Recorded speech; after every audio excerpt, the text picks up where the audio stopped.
बाळासाहेब ठाकरे पक्षाचे शिवसेनेचे सचिव तथा आमदार मिलिंद नार्वेकर यांनी कणकवली, देवगड, वैभववाडी मतदारसंघात शिवसर्वेक्षण अभियान अंतर्गत कणकवलीत विजय भवन येथे विधानसभा निवडणुकीत इच्छुक उमेदवारांसंदर्भात शिवसेनेचे पदाधिकारी, महिला पदाधिकारी, कार्यकर्ते यांच्याशी 1 to 1 चर्चा केली। कणकवली, वैभववाडी, देवगड मतदारसंघात जिल्हाप्रमुख संदेश पारकर, माजी जिल्हा बँकेचे अध्यक्ष सतीश सावंत, शिवसेना जिल्हा सहसंपर्क प्रमुख अतुल रावराणी, युवा सेना जिल्हा प्रमुख सुशांत नाईक आदी नावे आघाडीवर आहेत। मात्र या शिवसर्वेक्षण अभियानामध्ये उमेदवारांची भाऊगर्दी पाहायला मिळत होती।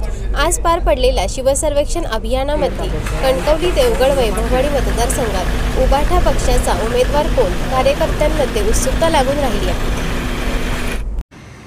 नमस्कार दर्शक हो, मी विराज गोसावी। मी आता आहे मुंबई गोवा महामार्गावरती। आपण जर पाहिलं असाल तर वैभव नाईक यांच्या ऑफिस समोर आपण आता आहोत आणि आपण पाहिलं असाल तर आज कणकवली, देवगड, वैभववाडी मतदारसंघातील उमेदवाराबाबत मिलिंद नार्वेकर जे शिवसेनेचे सचिव आहेत, त्याचबरोबर ते आमदार देखील आहेत, त्यांनी आज शिवसेनेच्या पदाधिकाऱ्यांची बैठक घेतली आणि 1 to 1 चर्चासुद्धा केली। त्यासोबत कार्यकर्तेसुद्धा होते आणि कणकवली, वैभववाडी, देवगड मतदारसंघामध्ये जर आपण पाहिलं असाल तर उमेदवारांची भाऊगर्दी आपल्याला पाहायला मिळत होती आणि या शिवसंपर्क या मतदारसंघात शिवसर्वेक्षण अभियान अंतर्गत आज आढावा बैठक घेण्यात आली। या बैठकीमध्ये उमेदवारांची नावं मिलिंद नार्वेकर यांच्याशी थेट चर्चा केली असता मिलिंद नार्वेकर यांनी पत्रकारांशी बोलण्यास नकार दिला आहे। मात्र कणकवली, वैभववाडी, देवगड मतदारसंघामध्ये नेमका बाळासाहेब ठाकरे पक्षाचा उमेदवार कोण याबाबत चर्चा मात्र पदाधिकाऱ्यांमध्ये आणि कार्यकर्त्यांमध्ये